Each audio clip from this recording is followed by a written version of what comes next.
За одоо болохоор хамгийн чухал пункт ярих гэж байна. Pre-training stage-ний base train function. За энд бол за идэрч авах нэг хэдэн library-нуудаа импортлж аваад за хамгийн чухал юм гэхээр command line interface argument авчаад тэрүүгээрээ hyper parameter-уудыг шийдэж байгаа гэсэн үг. За мэдээж ихтэй default case нь байгаа. За зарим нь ярихад бол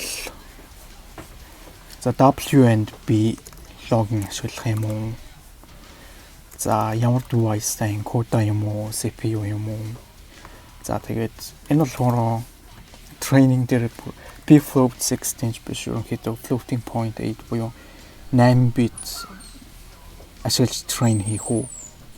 За гэсэн шийдвэр байгаа. За тэгээд hidden layer attention block дээрээс нь давхарлахын гэдэг нь байгаа.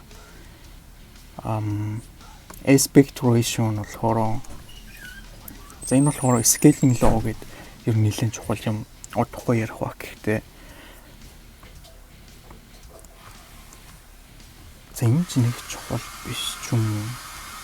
За гэхдээ 20 ширхэг layer ашигласан бол модулийн hidden dimension хэд байх вэ гэдэг ер нь тохиромжтой тоо байх гэж ер нь тэднийг тооцоолж болсон. Гэхдээ тооцоолж болох гэж ер нь математикийн аргаар гэхээсээ илүү ер нь нэлээд empirical янз бүрийн туршилтаар л болсон. Ерөнхийдөө иймэрхүү hyperparameter байгаа гэсэн үг. За тэгээд head dimension 1, clock size span, за тэгээд sliding window pattern байна. Хэмжсэн. За training horizon гэдэг нь ер нь явж хамгийн ярих хэрэгтэй байх. Optimization бол ойлгомжтой өстэй те batch size, learning rate, weight decay ашиглах, эсвэл momentum buffer дээр ашиглах beta.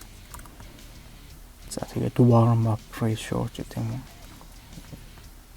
Тэрийг нэг тусд нь default case-ийн яриад шаардлагагүй баха.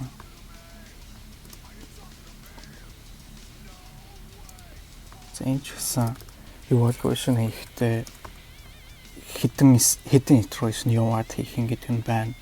Нийт хэдэн токен дээр хийх үү гэдэг нь байна. За core metric, core evaluation ашиглана гэвэл хэдэн iteration яваад хийх юм яах гэдэг нэг тиймэрхүү юмнууд нь байна гэдэгс үг. Model tag нь ч болохоор нэг амар баг байгаад байх шаардлагагүй те. Ер нь бид нар ирээдүйд модуль ямар нэгэн дээр хадгалах вэ гэхээр модулийн weight гэсэн үг шүү дээ. Мэдгүй модель гэснээр за 5000 iteration хийсэн бол 5000 яасан хийсэн PyTorch энэ төр гэсэн ямар л хадгалах байх. Тийм болохоор нэг модель tag нь их чухал гэсэн үг биш. За буцаад horizon дээр ирвэл энэ болохоор яг энэ гурван айл нэгээр нь л яг нийт хэдэн iteration хийгээ шийдэж байгаа гэсэн үг. За эхнийх нь болохоор num iterations гэдэг ороод ирвэл за шууд нийт 10,000 iteration хийх юм уу яах юм гэдэг нь шууд integer-оор ороод ирнэ.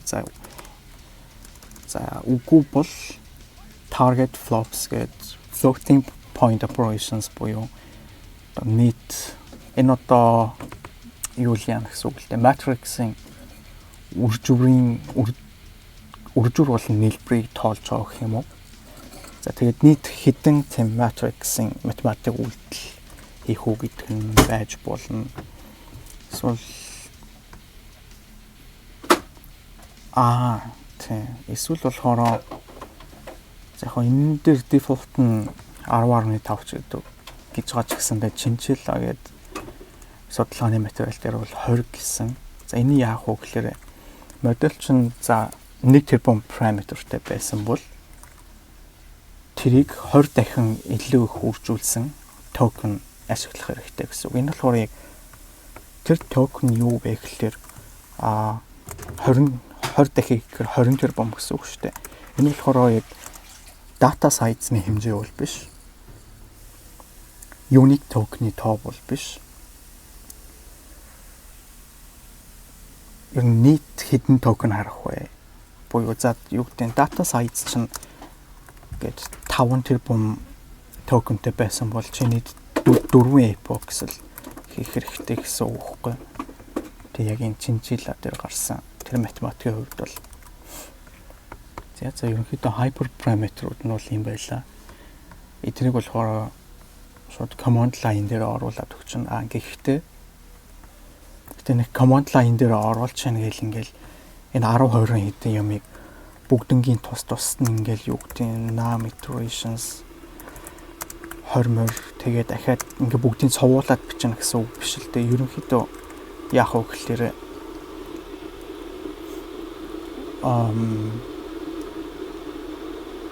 нэг SSH файл хийжаал bash script бичээл тэгэл тэр bash script-тэй parent directory-оос дотроос дуудаад шууд ажиллуулчихна гэсэн. Тэр script дотроо болохоор энэ аргументуудыг бүгдийг хийгээд өгч жоо гэсэн үг байна.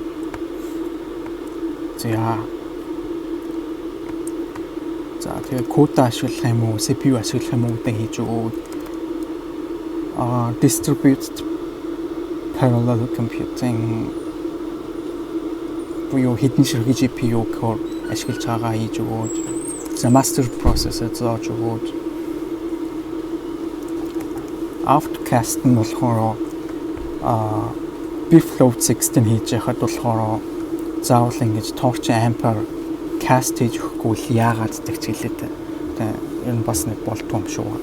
За synchronize хийж шалтгаан нь болохоор кода ашиглаж байгаа үед хэдүүлээ одоо нэг iteration яваад хугацааг нь хэмжиж авах гэдэг байгаа шүү дээ. Ер нь тэрэнд болохоор кода ашиглаж байгаа үед ингэж synchronize хийж өгөх шүү дээ. Ашиглаагүй зүгээр non буюу тэг synchronize гэдэг шаардлагагүй гэсэн. За get max memory болохоор за кода ашиглаж ивэл коданы чинь maximum memory гаргаж өгөх юм байна.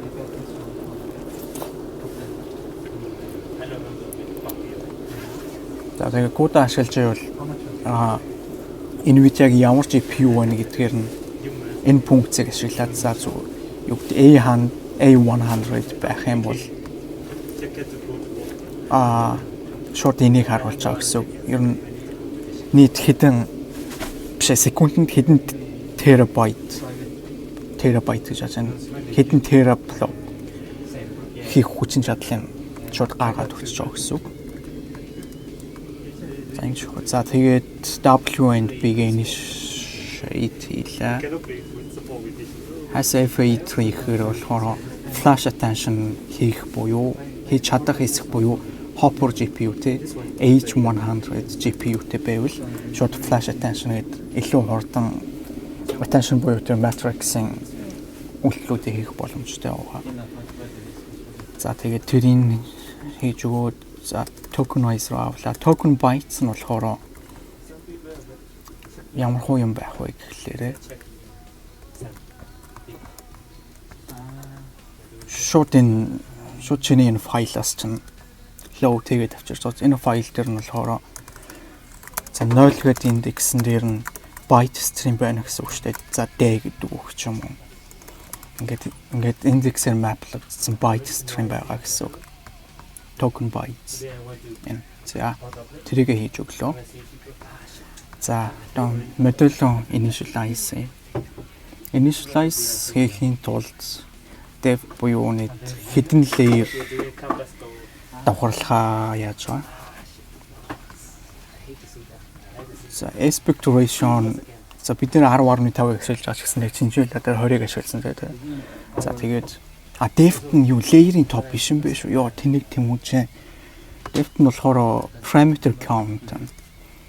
За модуль чи 10 тэрбум parameterтэй бол 20-оор үржүүллээ. Тэгээд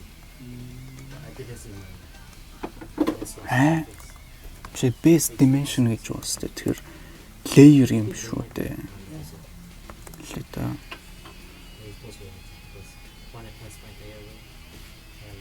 Тийм л биш үү. За тэрүүгээр нь тэгээд модулийн dimension явуулж авлаа. Тэр hidden dimension байгаа бол тэрийг n head биш head-ийн dimension хуваачвал хэдэн ширхэг attention head ашиглан гараад ирчихэж байгаа. За тэрүүгээр config үүсгэж аваад тэгээд за GPT классын instance хийгээд буцаачж яана гэсэн үг. За хэрвээ тэгсэн бол modeling config-ийг dictionary болгож аваад JSON файл руу хийгээд өгчөж байна. За тэгээд modeling weight-ийг бас initialize хийж өгөх гэх мэтчлэн хамгийн basic үйлдэлүүдийг ер нь энд хийгээд авчиж байна. За тэгээд get best directory одоо current working directory л авч байгаа. За тэгээд checkpoint directory output за checkpoint directory үүсгэж авч байна. За хэрвээ үргэлжлүүлж байвал за юу гэдэг нэг за 1000 iteration хийжээ тэндээсээ ахаад үргэлжлүүлэх гэх юм бол checkpoint тоосон модулийн weight-ийг авчирчаад load state detect хийж байна. За хэрвээ 8 bit floating point operation ашиглахыг бол тэрийг бас initialize хийх хэрэгтэй.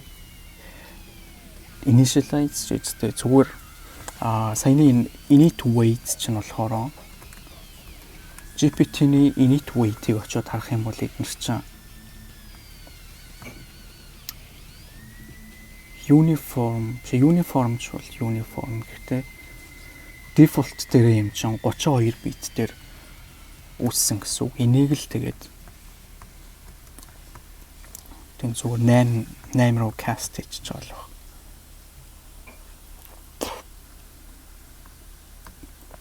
За харъя л та. За зөвхөн linear layer-уудыг хий гэж байна. Хэрвээ тэр input features нь 16 input ч юм уу output нь 16-аас ялгаатай байвал шууд false буцаана гинэ. За 16-д хуваагдчих байх ёстой шалтгаан нь болохоор за тэр 8 bit operation заавал тэр hardware-ийн талаас шаардлагатай гэж байна.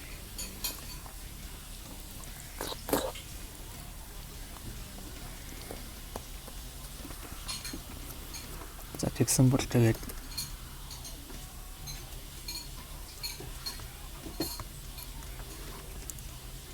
за тэгэл ер нь 8 bit рүүгээл хийгээд өгч юм шиг байна шүү дээ гэж. За гэхдээ энд бас нэг helper function байгаа. Энэний байгаа шалтгаан нь юу вэ? За core eval ч юм уу. За ямар нэг evaluation хийхдээ 8 bit bfloat 16 ч юм уу арай precision өндөртэй type руу castlж байгаа хийхгүй бол бас болохгүй байгаа да. За тэрэнд нь зориулаад 8 bit-ийн disable хийгээд тэгээд тэрийгээ шууд linear руу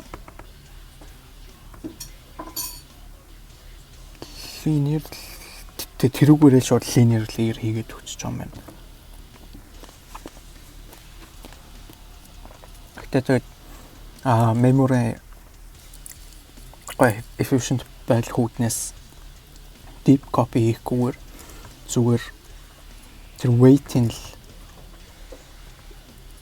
энэ variable дээр байсан weight-ийг энэ зүгээр нийлүүлээд зүгээр нэг alias болгоод ашиглаж байгаа гэсэн үг. За энийг чи тэгээд ирээдүйд өөрөө тухтай харахгүй юу дөө гэж. Одоо нэг тайлбарлах хэрэг амар ядаргаатай юмнууд байгаа дуухгүй юу?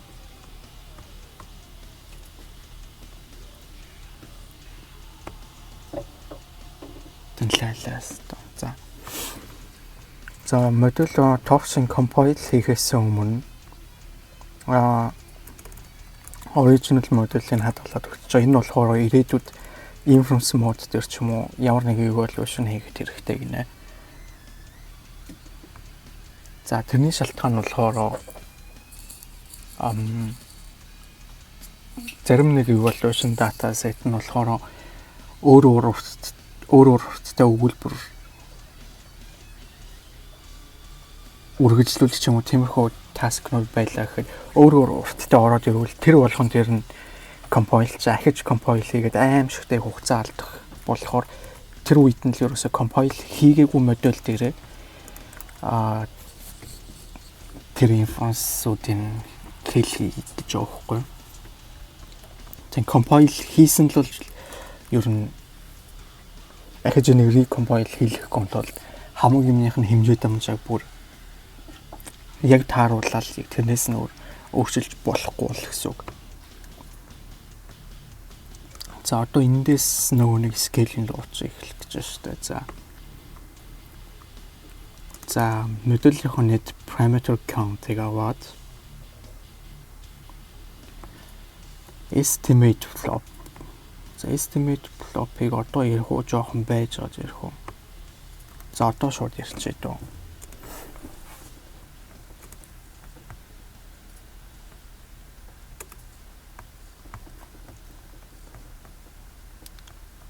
За flop нь ерөнхийдөө floating point operation гэсэн тий.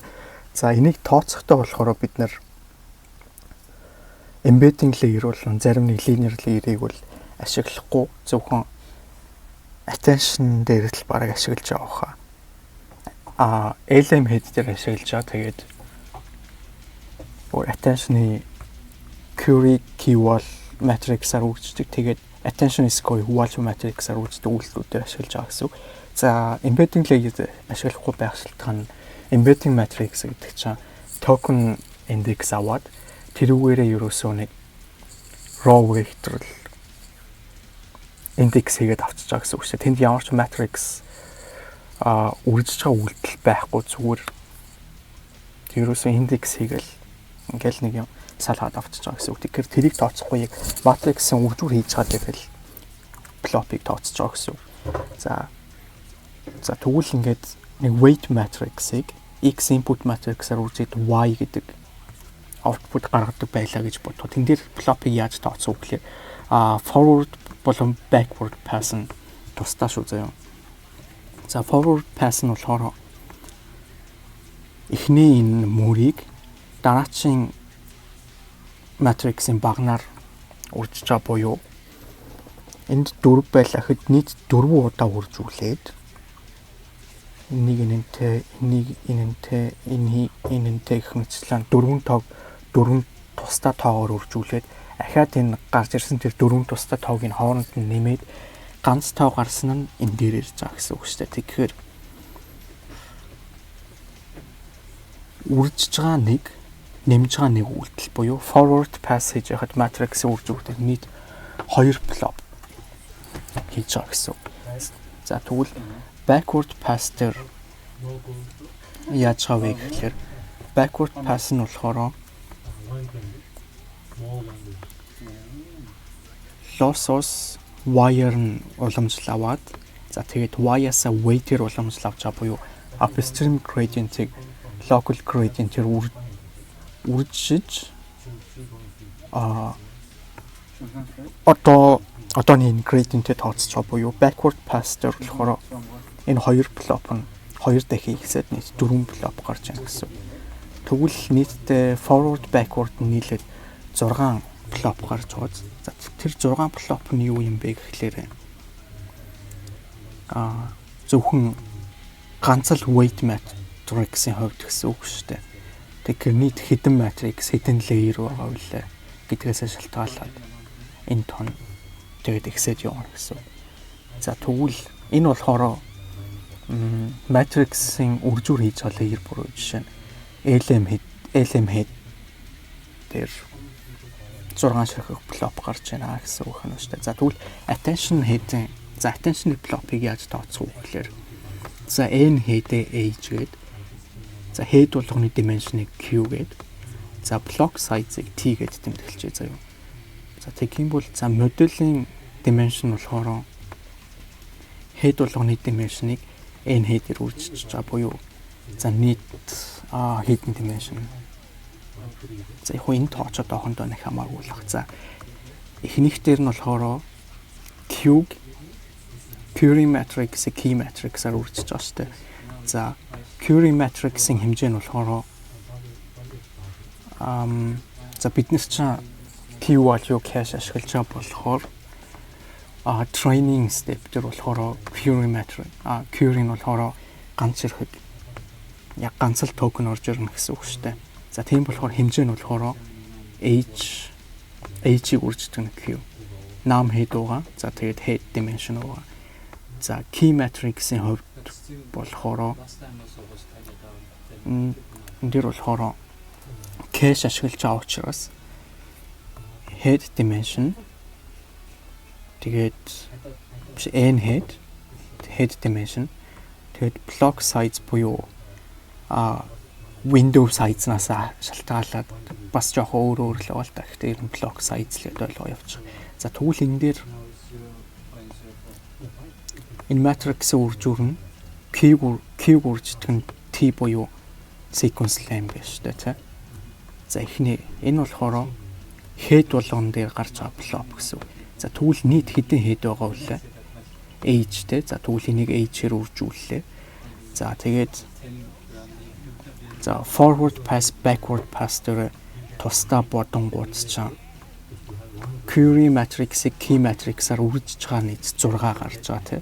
За тэгвэл attention score-ыг volume matrix-аар үржиж байгаа ахаад нэг 6 буюу нийт 12 block гэсэн. Тэгэхээр нэг layer-ийн хувьд тэг нэг attention block-ийн хувьд 12-ыг үрждэг нь n head, үрждэг нь head dimension, үрждэг нь block size гэсэн тооны block гарч байгаа гэсэн. За энэ block-ыг олж байгаа нь болохоор 259 block the estimate block гэдэг энэ дээр харуултын 12-ыг үрждэг нь яасан ийсэн гэдэг. За энийг өөрөө харчаарай. Гэхдээ ерөнхийдөө чамд яаж болох нь гайгүй тайлбарлаад өгчлөө шүү дээ. За эсвэл чинь block-ын талаар энэ post-ноос энэ post-ноос харж болж байгаа. За тэгээд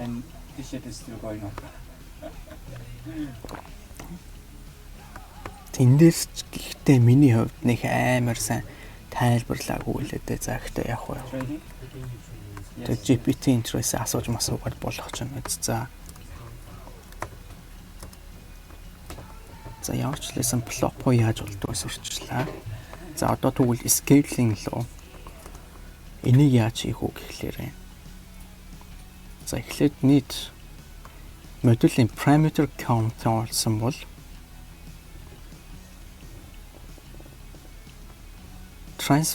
transformer matrices буюу нөгөө attention matrix-ууд за тэгээд LM head-ийг л яг тэр scale хийх тоонд нь ашиглана гэж хэлсэн шүү дээ. Би сая ягаад гэвэл эдгээр параметрууд нь л матриксыг үржүүлж байгаа болохоор за энэний тоог нь авлаа.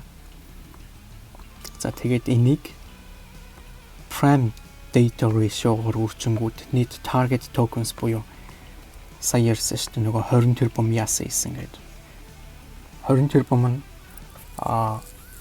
бүр нийт training step-ний тоос харагдаж байгаа токен буюу давхарцсан тоогоор 20 тэрбум гэсэн үг. Тэрнээс биш нэг чамаас нэг 20 тэрбум параметртэй дата set бол шаардаад байгаа гэсэн үг бол биш.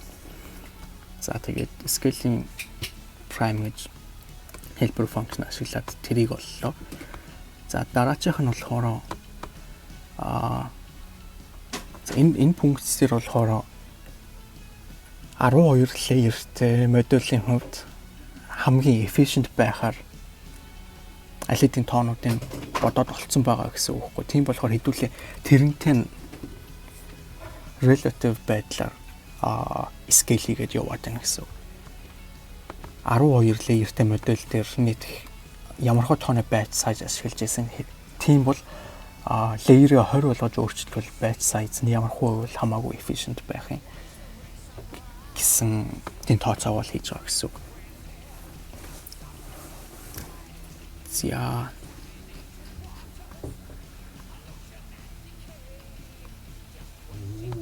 За тэгээд 12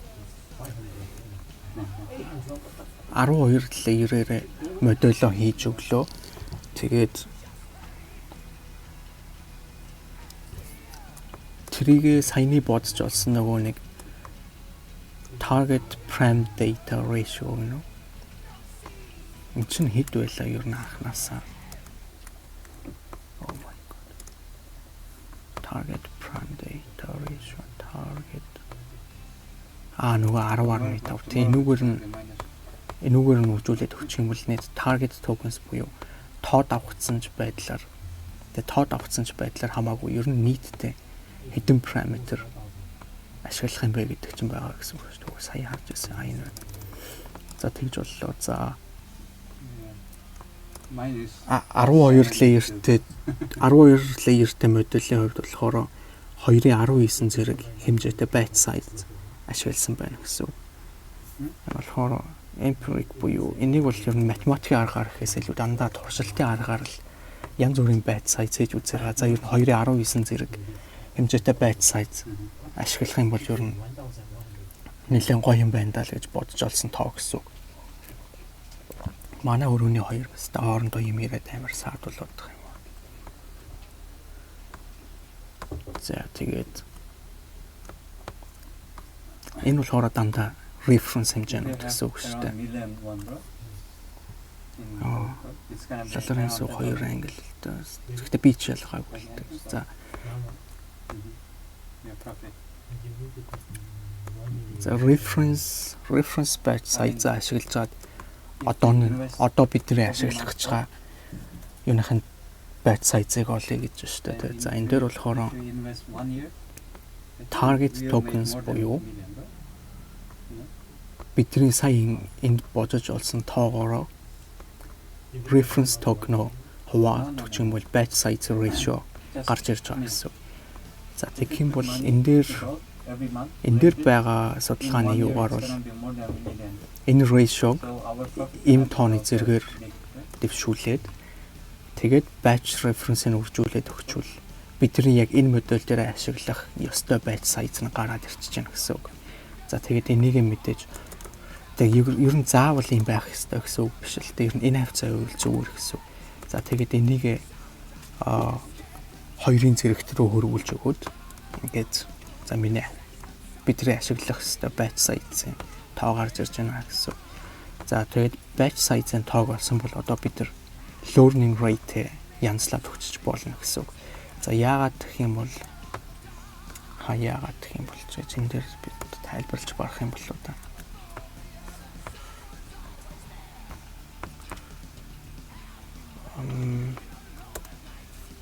Энэ биш байна да. Энэ дээр байсан болоо. Тийм.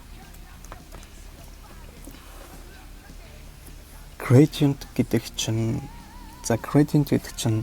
дата дээр тооцогдож байгаа. Гэхдээ бид нар болохоор batch size-аар оруулаад яваад байгаа болохоор loss gradient гэдэг чинь өөрөө batch size-ийн хэмжээгээр ингээд scale хийгдэж байгаа гэсэн үг байхгүй.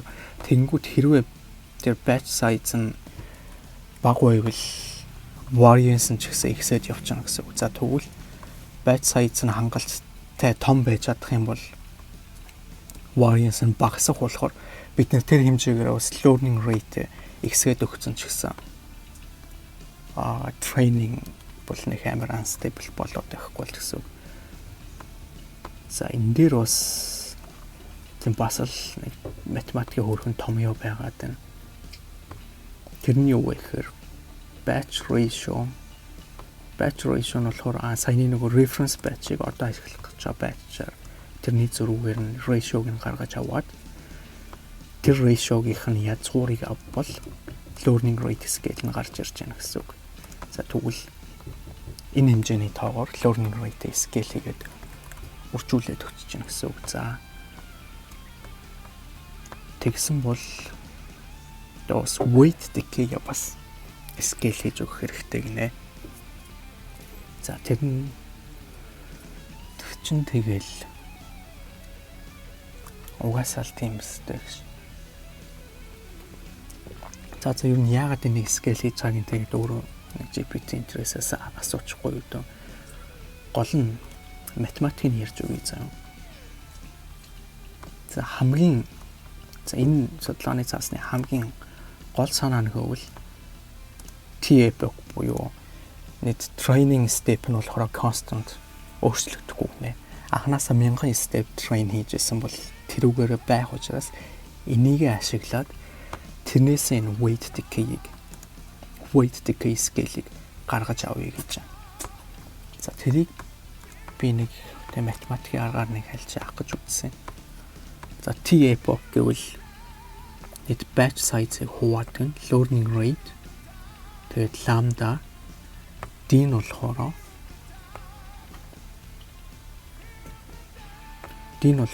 нийт training token horizon гэнэ. Нэг давтагдсан тоогны хэдэн токен байгаад байгаа гэсэн шүү дээ. За тэр тооно гэж байна.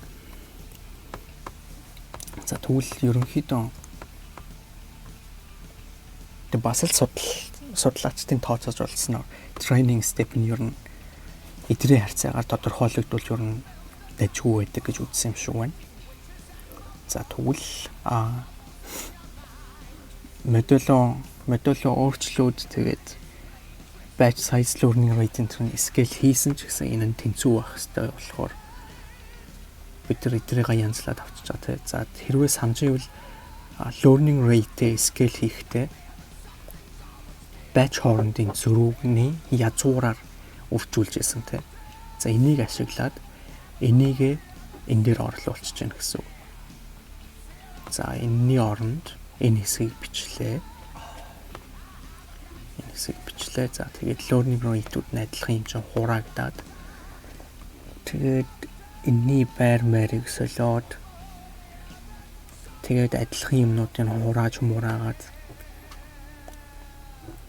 тэгээд scale хийгдэж байгаа weight decay-ийг бичих юм бол ер нь иймэрхүү юу гарч байгаа гэсэн. Анхны нөгөө 12 layer-тэй модулийн reference weight decay яасан гэдэг. Тэрийг бид аль хэдийн бодоод олцсон юм чинь шууд энийг ашиглаад weight decay scale-ийг ч гэсэн бодчих боломжтой болж байна гэсэн үг.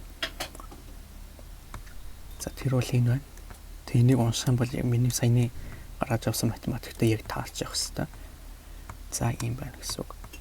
За одоо хамаг scale-үүдээ бодоод авсан модуло болон модулын weight-ийг initiate хийсэн чинь одоо optimizer гаргаж авъя гэж байна. Тэг энэ дээр биш үү? Энэ дээр болохоор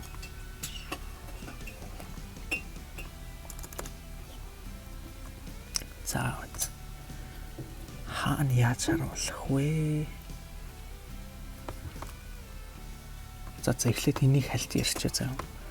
За optimizer нь болохоор Адам хийх болон Million хийх гэсэн тусдаа матриксууд байгаа шүү дээ. Ер нь яагаад тусдаа байгааг нь ер нь тэгж тайлбарлаж өгнө.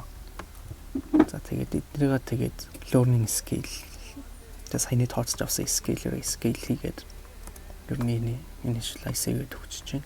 За хэрвээ үргэлжлүүлэлт train хийжсэн бол тэгээд шууд нөгөө нэг checkpoint trajectory дотроос love тэгээд авчирч байгаа гэсэн үг. Энд чинь хаана байгаа вэ гэхээр GPT-гийн init weights дээр оомлоо. За init weights-ийг очоод харуулна шүү дээ. Арай хотлаа шаацно. Init weights биш байна.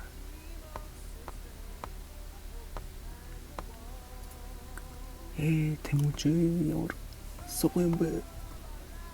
Тэнийг юм уу чи?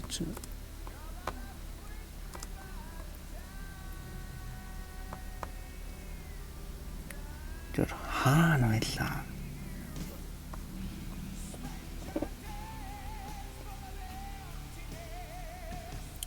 За одоохондоо болохгүй нэгтэй чи ирээдүйд тааралж магадгүй. За ерөнхийдөө энэ learning rate scale нь болохоор дандаа weight decay Adam optimizer хийж байгаа тэр parameter тэр очиж ажиллаж байгаа гэсэн үг байхгүй. Яагаад тэгэхээр чиний санаж байгаагаар weight decay time чинь ер нь их амар normalize хийгээд байгаа юм бол биш шүү дээ яг үнэндээ. Momentum buffer олж өгвөл юм training хордын л хэсгээ гэж байгаа бол бас нэг амар сүртэй юм бол биш. Харин optim руу очоод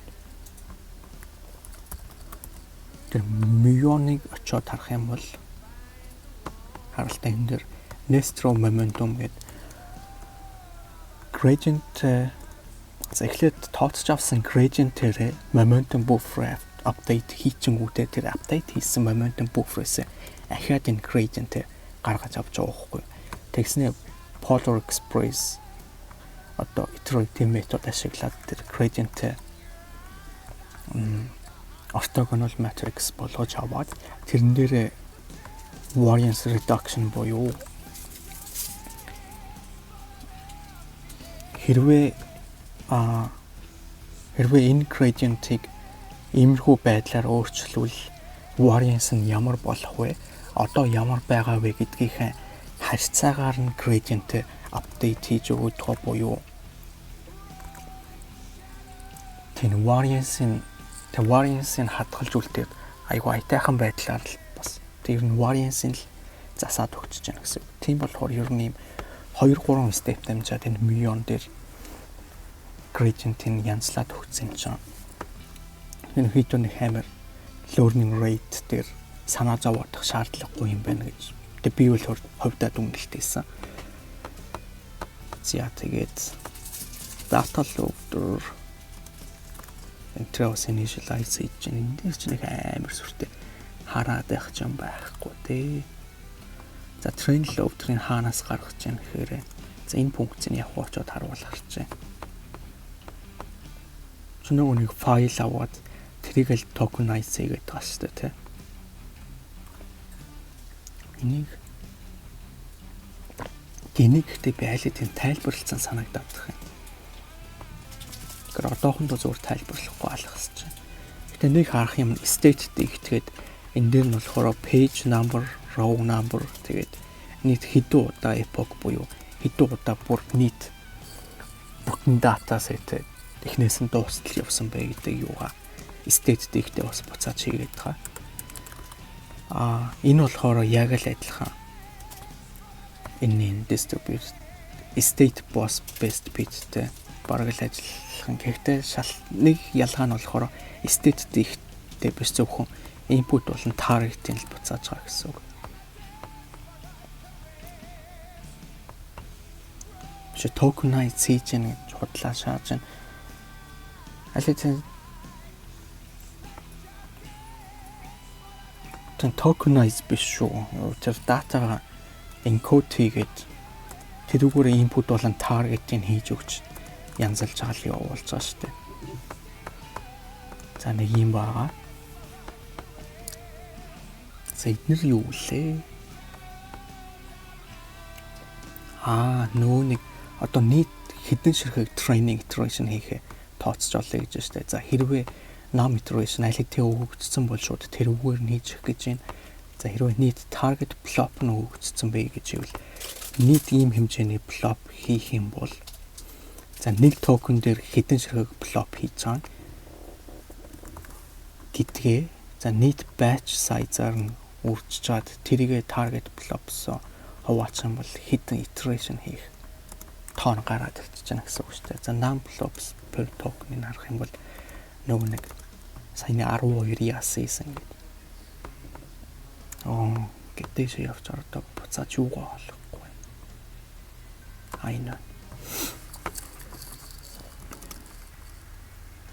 За нийт хэдэн flop хийхээр iteration count бодож болж байна. За эсвэл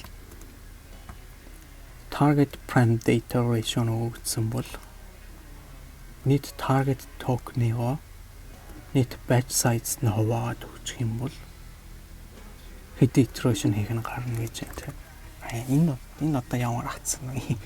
Энэ бол угаасаа ойлгомжтой л өстэй. Нийт batch size, target token энэ хоёрын хуваалт нь nom iteration. За тийм бол тодорхой. За тэгээд нийт iteration-ыг нийт batch-аар нь үржих юм бол total tokens буюу token horizon гарч ирж байгаа гэсэн үг. За тэгэл сая үзсэн тоонуудаараа гэвэл нийт training flop болж байна. Scaling prime ratio буюу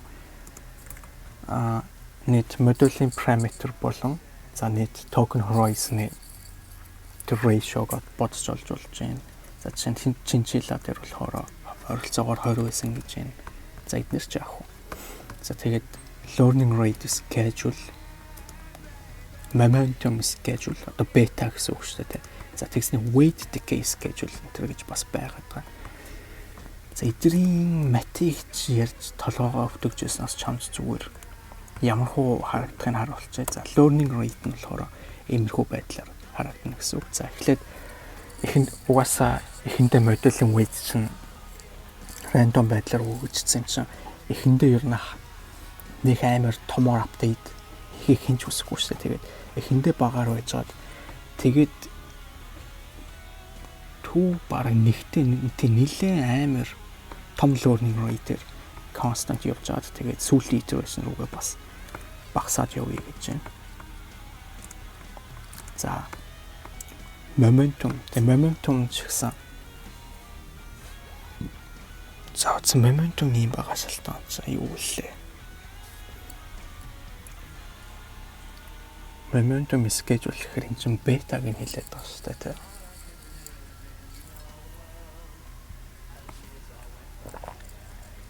Өний томьёо ордон санахгүй. За өөрөө олж хараарай гэж. За weight decay юм гэсэн. За энэ бол зүгээр linear graph байна те. Эхэндээ нэлээд их байж байгаа сүултээ баг болно гэж. За weight decay гэдэг чинь ерөөдөө модулийн тэр weight-ийг ер нь тэгтээ ойртуулна гэсэн үг шүү дээ. Хэрвээ модулийн weight тэр activation эерэг тоо байх юм бол хасч өгөөд сөрөг тоо байх юм бол нэмж өгөх буюу яг хөө тэгтээ ойртуулах гэдэг гэхээс илүү ерөөдөө л баг нэг үйл ялэг normalizing effectтэй те тэрийг одоо stabilize хийж өгч байгаа гэсэн үг шүү дээ. Тийм болохоор эхний step-үүд дугаасаа нөгөө random weight-үүдийг чинь нэлээд ихээр penalize хийгээд сүүлийн step руу арай баг weight гэх ашиглалыг гэж санаа нь бол угаасаа ойлгомжтой баг. За нэг иймэрхүү байна. Энд дээр чинь би юу харуулах гэж байсан юм болоо.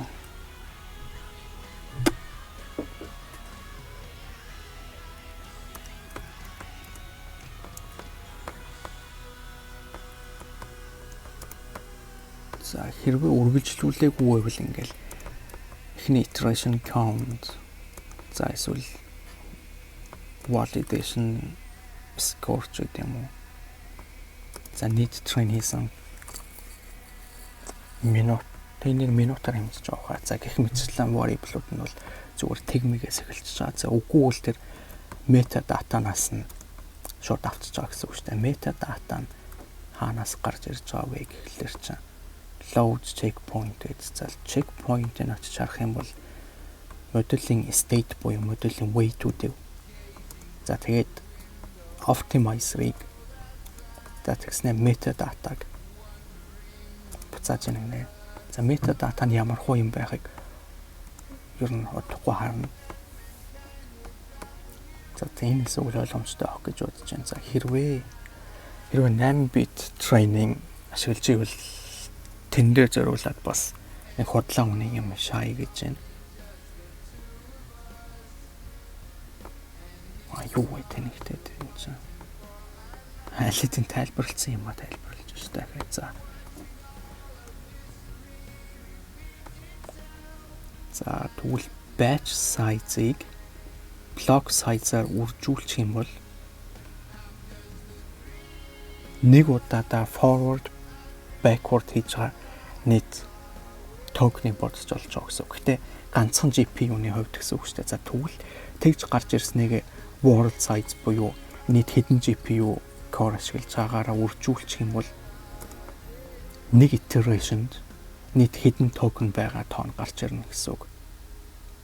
За тэгээд тэрийг ашиглаад нийт batch size-аар нь тэрийг хуваагаад өгчих юм бол gradient accumulation step гэсэн тоо гарч ирж байна гэсэн үг байхгүй юу.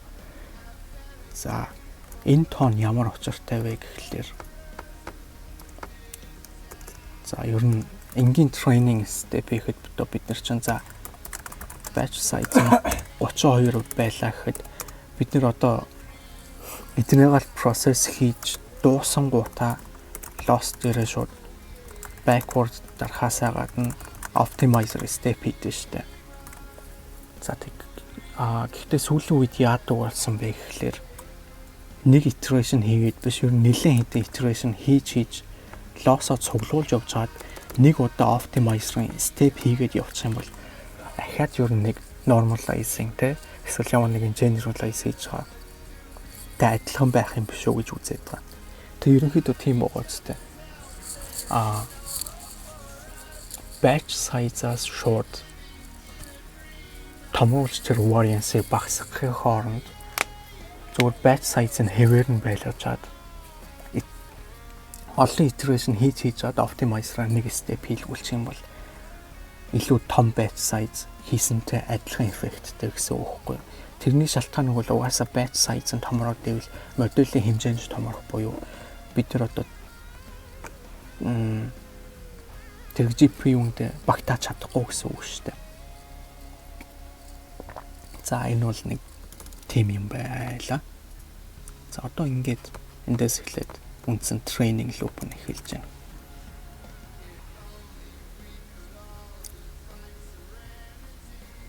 За нийт хэдэн блок одоо хүртэл хийж чадгаагаа дандаа тооцож явна гэж байна. За энэ болохоор токен болгонд хэдэн блок хийж байгаа batch size-аар үржүүлж нийт блокийн тоо. За тэгээд тэрийг step-ээр үржүүлчихвэл энэ training stage дээр stage-ний тоош хэдэн блок хийсэн гэдэг тоо нь гарч ирнэ гэсэн үг. Last step step and num iteration-тэй тэнцэх буюу бид нар хамгийн сүүлийн step-ийг хийж гин үгүй юу гэдэг бас нэг boolean variable руу хадгалаад авчих хэрэгтэй. Яагаад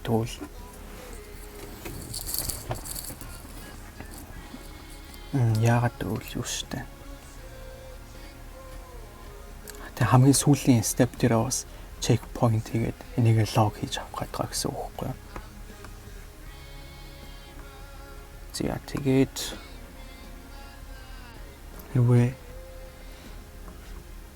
eval every буюу за энэ жишээ нь 200 байх юм бол 200 iteration болгонд нэг удаа eval хийнэ гэсэн үг шүү дээ. За тэрийгээ w and b дээр log хийгээд хүчиж байна гэсэн үг. За энийг хийхдээ тэ харж байгаа үз. Floating point 8 disable хийх буюу тэр linear layer-үүдийн d type-ыг b float 16 руу cast хийж чад энийг хийж байгаа гэсэн. Яагаад гэвэл evaluate хийхэд жоохон precision өндөртэй байж ер нь манай моделийн accuracy сайжирч чадахгүй юу гэдгийг харна шүү дээ. Яагаад гэвэл ийм амар deep network дээр ийм амар олон цаг ер нь олон хоногийн тренинг хийж байгаа учраас нэг 200 step явахад аль хэрийг сайжирч байгааг нь харахын тулд precision өндөртэй байх хэрэгтэй гэсэн үг байна шүү дээ. За гэхдээ мэдээж модель eval mode руу оруулна. Тэгжиж computational graphic нэг шал хэрэггүй юмар шааж өгөхгүй гэсэн үг.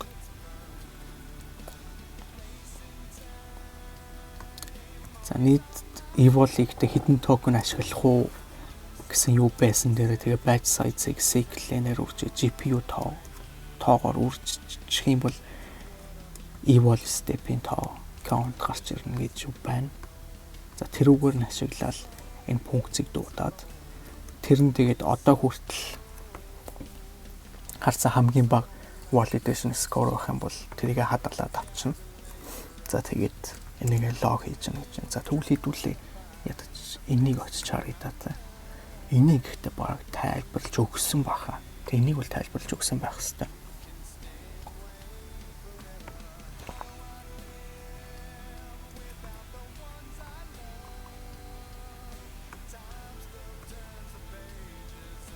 За мэдгүй тэгээд энийг өөрөө олж харна гэж. Тэгээд тайлбарлаж өгсөн бичлэг болж үзээрэй. За тэгээд core metric энэ бол тэгээ бас яг л адилхан. Бас л floating point-о disable хийж чад энийг evaluate хийгээд тэгээд print хийгээд за тэгээд w and b рүү log хийж чана гэсэн. Core evaluation-ыг очиж харах юм бол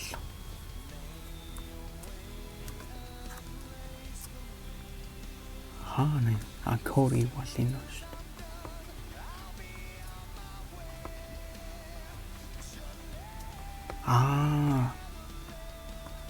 тэмжинжа минжа гэх энийг бас саяхан тайлбарлаж өгсөн байх хэвээр. Тийм темплейт рендер хийлээ. Тэгээд яасан гэж тэнийг бас тайлбарлаж өгсөн дөө. За ямар ч хэлсэн нэлээд олон evolution ашиглая гэж юм байна. Тэнийг тайлбарласан бичлэг бас олж үзээрэй. За тэгээд модулөө sample хийж үзэж штэ. За ерөнхий мэдлэг асууж болж байна. За эсвэл chemical symbol эсвэл нарны аймагт ямар гаригуул байдаг гэх мэтчлэн жоохон scientific question гэж болж байна. За эсвэл математик гэж болж байна. За эсвэл өчигдөр тавтах байсан бол маргааш ямар гариг вэ буюу жоохон reasoning task байж болж байна гэх мэтчлэн. Тийм бас аль болох олон янзаар шалгаад үзэж байна гэсэн үг. За sample хийхэд бол engine class-ын instance үүсгэж чад энүүгээрээ энэ дараагийн token-ыг predict хийж байна гэсэн үг шүү дээ. За тийм үл ойлгомжтой. За тэгээд save every гэдэг за хэдэн iteration яваад тэг болгондоо checkpoint хадгалж авч яана гэсэн үг. За checkpoint directory дотор хадгална, хэдэн iteration хийсэн хадгална.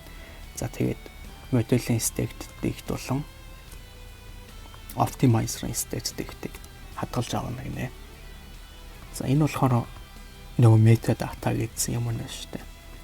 Хэдийн state үсэн, validation score ямар үсэн, модулийн config болон саяны нөгөө command line-аас user-ийн оруулж өгсөн hyperparameter ямар байсан, byte size нь ямар байсан гэх мэт иймэрхүү хамаг датагаа оруулж өгч байгаа гэсэн үг юм байна. За тэгээд хамгийн сүүлийн step дээр хийсэн бол нэгэ break-лээд манай training stage дуусч байна гэсэн үг. За одоо энд нөгөө нэг юу нэ шүү дээ. Энэ дотор ахаад энэ чинь training loop яваад байгаа шүү дээ. Явж байхад нь за энийг synchronize хийгээд ахаад synchronize хийж энэ цагны зөрөг болно гэсэн шүү дээ. Ер нь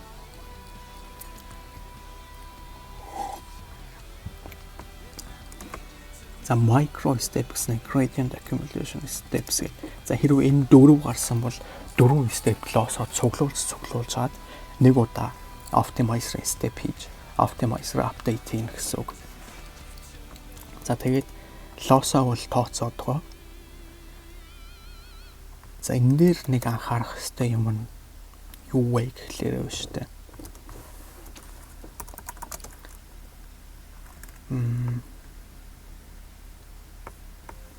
Loss чинь нийт gradient accumulator явж байгаа шүү дээ. Тэгвэл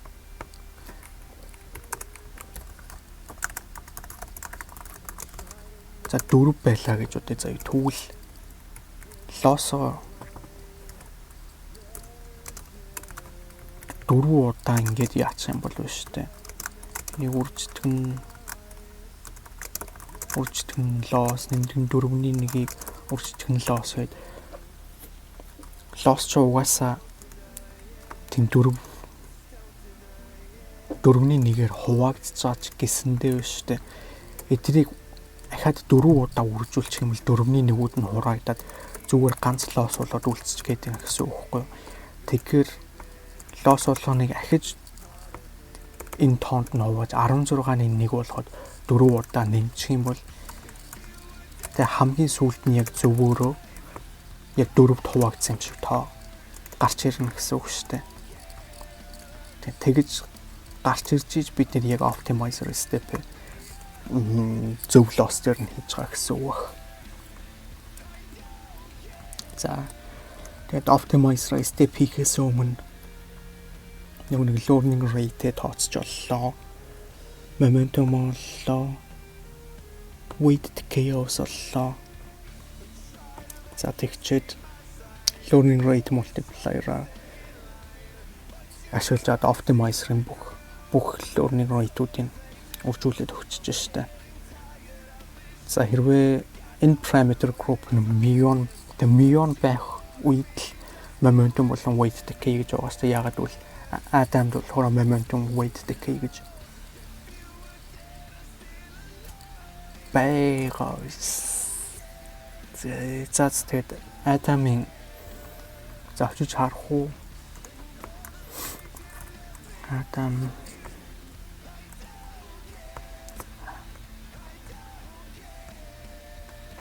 энэ атом байна те.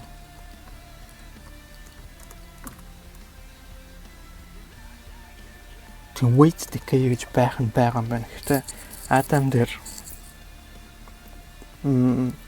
weight decay болон momentum scheduler ашигладаг юм байна. Тэг learning rate scheduler болохоор атом дээр ашигласан болохоор эднийг ашиглахгүй л гэж юм биш үү шүү дээ. За тэгээд optimize step хийлгээд. За тэгээд энэ iteration хийхэд зарцуулсан хугацаагаа хадгалж авч байна. Энийг яагаад үл ирээдүйд логин хий гэж байна шүү дээ.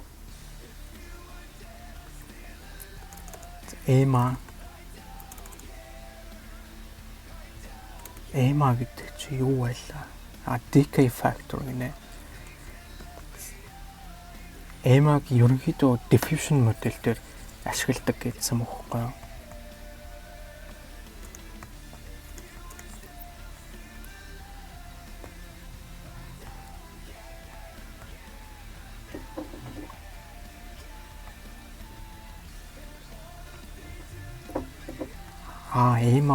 EMA-г болохоор weight дээр ашигладаг юм байна. За одоо бид нэр атом болон мион гэдэг чинь momentum buffer чинь яг үнэтэй gradient дээр л ашиглагдаж байгаа шүү дээ. Харин EMA нь болохоор weight дээр weight-ийн buffer хийчихэд weight update хийхдээ бас өмнөх step-үүдийн тэр historic харж иж update хийж байгаа хийн гэж байгаа юм байна. Үндсэн сан гэхдээ бид нар болохоор энэ дээр ашиглахгүй. Ер нь ашиглагдах үе нь болохоор энэ diffusion модулууд дээр л энэ generative diffusion модулууд дээр ашигладаг гэж байна. За бид нар энэ дээр ашиглаж байгаа шалтгаан зүгээр smooth loss гэнэ. Smooth loss гэж шалтгаан тэгээд нэг iteration дээр loss нь 5 байсан. Дараагийн iteration дээр 1.4 байгаа. Тэгэхээр онцгой чинь ер нь дундажлаад шаа гэж явах шиг байна. За тэгээд хамгийн гол нь W&B логин ашиглаж байгаа бол тэд нар тэр чинь нөгөө нэг loss-оор нь график зурж өгөх гээд дуусчаа. Тийм болохоор тэр loss graph нь ч гэсэндээ янз бүрийн тийм noisy биш аль болох айгуу тийм цэгцтэй curve байх юм бол гоё гэсэн үг шүү дээ. За энэ дээр би нэг жишээ бодож үзсэн. За EMA beta манайд бол тэгээр хүний 9. За ер нь дундаж loss нь 2 байгаад за саяны loss 1.9 гарчлаа гэх юм бол smoothness and training loss нь 199 гээд ерөнхийдөө арай дундчлагдаж байна гэсэн үг. За чинь дундаж loss нь 5 байгаад саяны step-ийн training loss 1.9 байсан бол 4.7 ч гэдэм үү те. Ер нь тийм янз бүрийн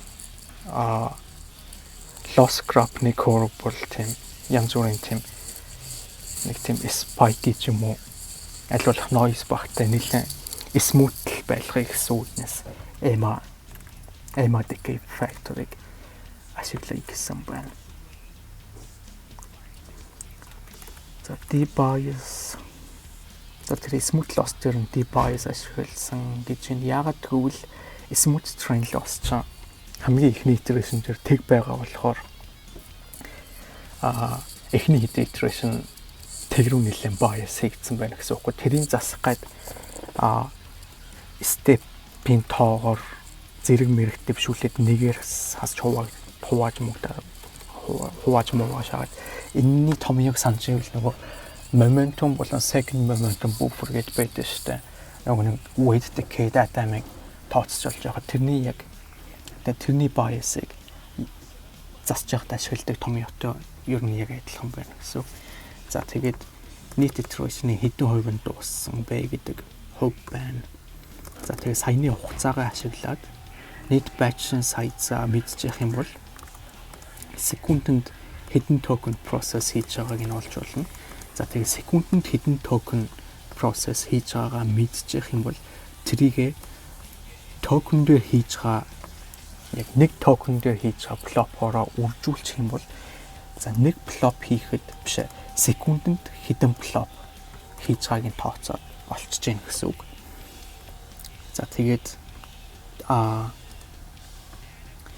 за тэрийг ашиглаад GPU peak flop гэх юм бол сая нөгөөнийг харуулсан шүү дээ. За жишээ нь ингээд Nvidia-гийн page hoots руу очиод A100 GPU харах юм бол 1 секундэд 312 терaflop хийнэ гэж байна.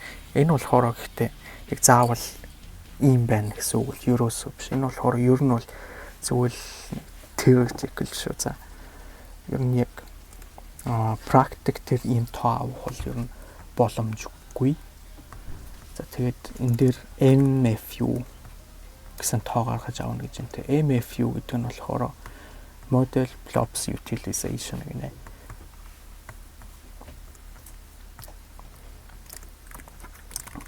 За жишээ нь тэгээд юу гэдэг вэ?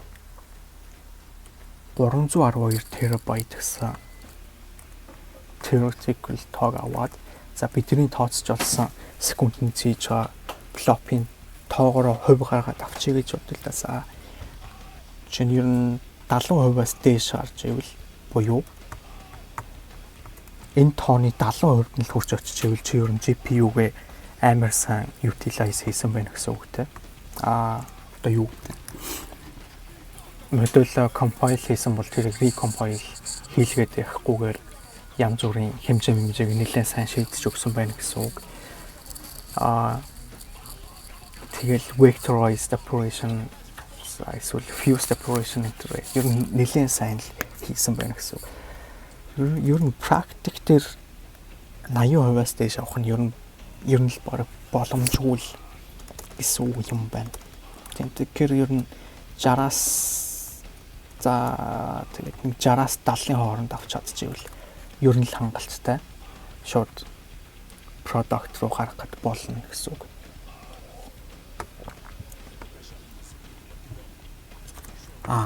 Тэнд нэр гоё юм харуулах гэж байсан. За одоо энийг X-лж хөө. Одоо барах хэрэггүй баг та.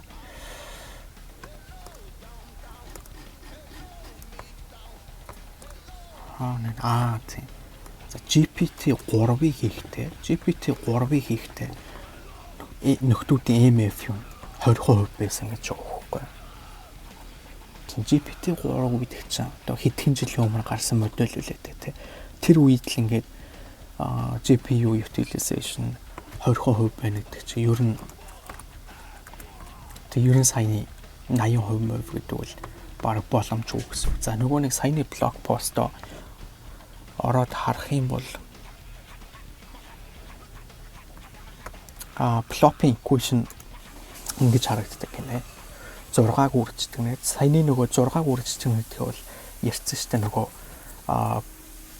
forward pass болон backward pass-ын дээр нийлээд 6 matrix-ын үйлдэл хийж байна гэдэг. За тэгвэл 6-аг net parameter-ын тоогоор үржүүлээд за тэгээд token horizon-оор үржүүлээд гарч ирж байгаа C гэдэг тэмдэгчээ заяа. За тэгээд энийг одоо ямар үсэг гэдэг. Энэ болохоор clusters throughput гэдэг нөгөө саяны 312 teraflop гэдсэн нөгөө theoretical value. За тэгээд энэ томьёогоороо T буюу нийт хэдэн секунд хэдэн хоног бодоолё л доо. За жишээ нь 82 параметртай ийм модулийг 150 тэрбум токен дээр 1024 Nvidia A100 GPU ашиглаад шаасан гэвэл хэд хоног болох вэ гэж байна. За хэрвээ бид нэр одоо шууд энэ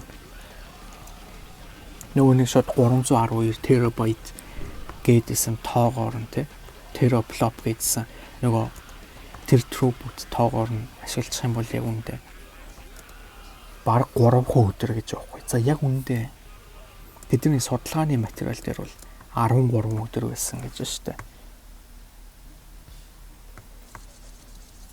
За чинь энэ судалгааны материал дээр 20% utilize хийсэн гэсэн үг штэ. За тэгвэл бид нар энэ нөхдүүдийг хэдэн хувь utilize хийсэн гэдэг нь бас бодоод олчиж болж байгаа.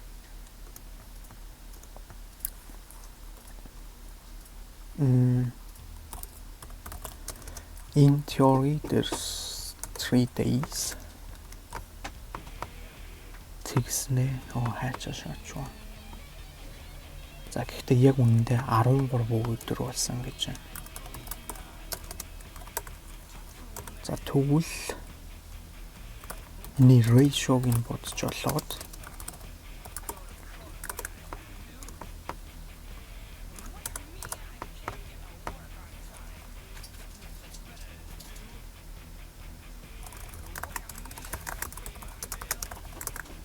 буюу 23.7. Оо энэ баг энэ цаасан дээр байсантай баг л таарч байна те.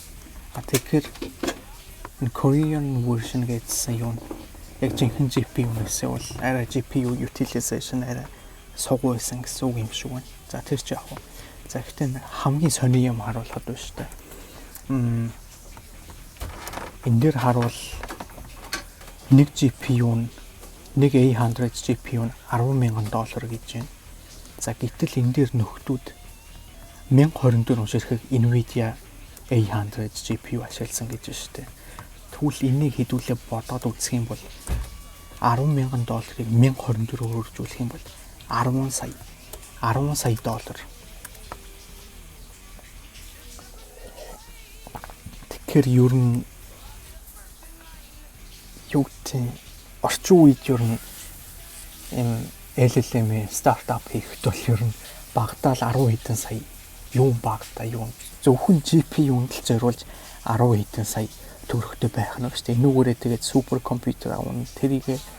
Тэр GPU, CPU-нд хөргөн ажилчдаа цалинжуулна, мэлэнжуулна гэж ер нь явна нэг стартап хийхэд ер нь нэлээд хэдэн сая доллар л хэрэг болох юм шиг байгаа. За эсрэгээр тэгвэл хэдүүлээ түрээслэн гэвэл ба штэ. 8 GPU-г за ихтэй A100 биш H100 гэнэ.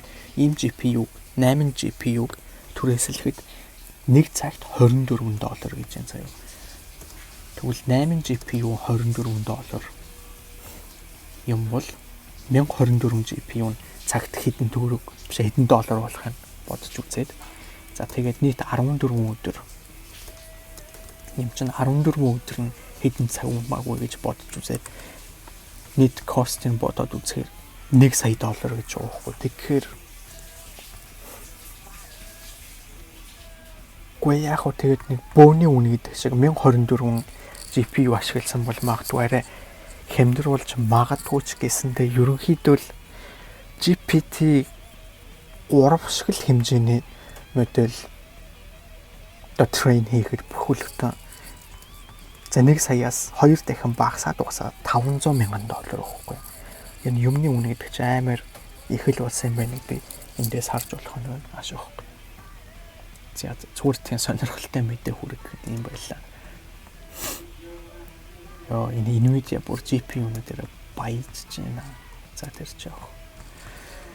Энд дээр ч тэгээд өөр ойлгохтой юм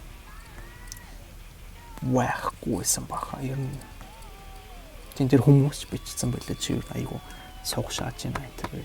За. Ер нь энийг унших хэрэгтэй шүү. Palm Paper. Энд дээр ер нь scale хийхэд ер нь яах ёстой вэ? Ямар хуу ratio-гоор scale хийх вэ? Hyperparameter-уудаа яаж зөвөр сонгох вэ энэ гэсэн. Тиймэрхүү юмнууд бол байгаа гэсэн. Жишээ нь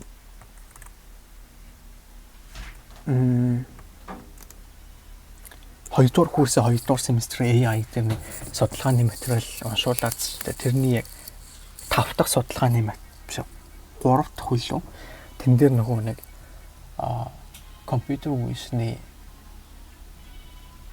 ер нь deep learning training хийж яхад data size болон моделийн чинь хэмжээ болон training iteration count гэдээ байгаа шүү дээ.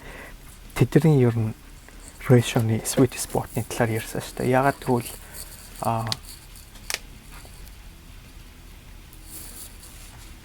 ягаад гэвэл ерөнхийдөө logarithm graph шиг харагддаг байхгүй ер нь моделийн accuracy гэдэг чинь эхэндээ айгүй өнөрөөр өсч явж байгаа гэсэн үг шүү дээ. За нэг мянган iteration зөрүүндэл ер нь нэлээд их accuracy-ны зөрүү гарч исэн бол за сүүлдээ бараг 100,000 iteration-ы ялгаанд ч гэсэн нэг тэг 10-ны хэдхэн хувьд гард юм уу? Ерөнхийдөө нэг үр дүнтэй байхаа болчихж байгаа учраас тэрийг аль болох үр дүнтэй байлгахын тулд iteration count-о нэмсэн бол дагаад одоо модельо ямар хуу том болгох уу эсвэл data size ямар хуу хэмжээгээр нэмэх үү гэдэг юм уу. Тиймэрхүү юм бас давхар эсгэж явж байгаа хэрэгтэй гэсэн. Тэр ratio нь ер нь яг бүнэх миллион адам мэдэр шиг амар чухал биш ч гэсэн тэг ерөнхийдөө бас хөөрхөн үр дүнтэй юу байгаад тах шиг байл. За тэгээд нэг степ ихэд зарцуулсан дундаж хугацаа ахад нийт хэдэн iteration үлдсэн. За тэгсэн бол нийт iteration-ы дундаж хугацаагаар нь үргэлжлүүл ахад одооний iteration-аас дуусах хүртэл аль хэрэг хугацаа үлдсэн гэдэг бас ингээд тооцоод олчжуулж байна гэсэн үг шүү дээ. ETA гэдэг чинь estimated arrival time ч л баг гэдэг үү. За энийгээ тэгээд хэвлж өгөөд за нийт хэдэн iterations одоо хэдэн step хийсэн байна. За тэр нь тэгээд хуваар хэдэн за тэгээд loss болохоор smooth loss гэсэн шүү дээ тий. За тэгээд learning rate multiplier тэр weight decay ratio энэ бичихгүй юм баг та. За тэгээд iteration хийхэд нийт хэдэн секунд зарцуулсан, секундэд хэдэн токен боловсруулж байна. За тэгээд model flops utilization гэдэг GPU ер нь хэдэн хувийн efficient ашиглаж чадчихна гэх мэтчлээ. Иймэрхүү мэдээллүүдийг iteration болгонд хэвлэж гаргах нэ. За тэгээд 100 iteration том яваад нэг удаа W and B дээр log хийж байна. Тэр нь болохоор тэгээд нийт step-ний тоо тэгэл багны саяны хэвлсэн юм аа л яагаад юм шүү дээ чагаас.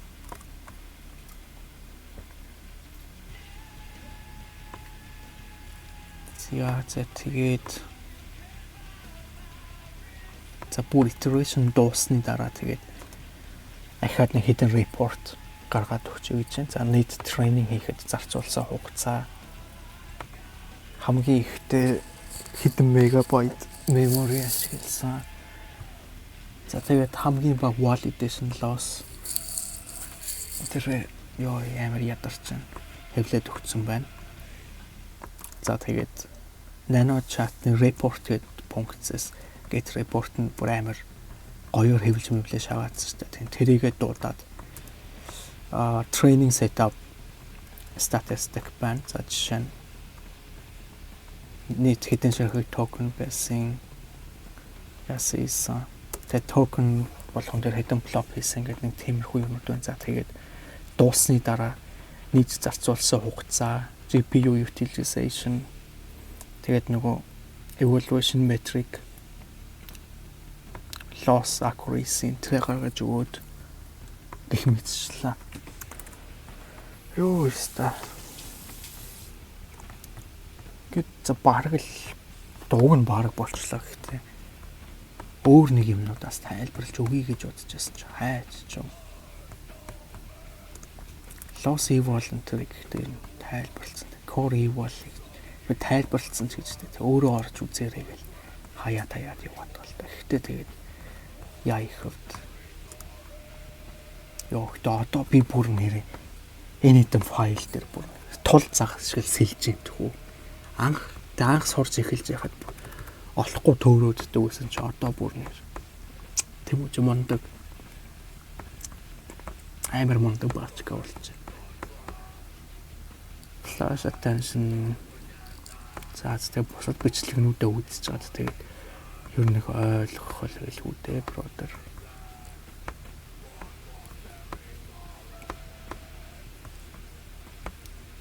За bye. Тэсэгт өөр тайлбарлаагүй юм л дээгүү те. Өөр хэрэгтэй юм байхгүй л.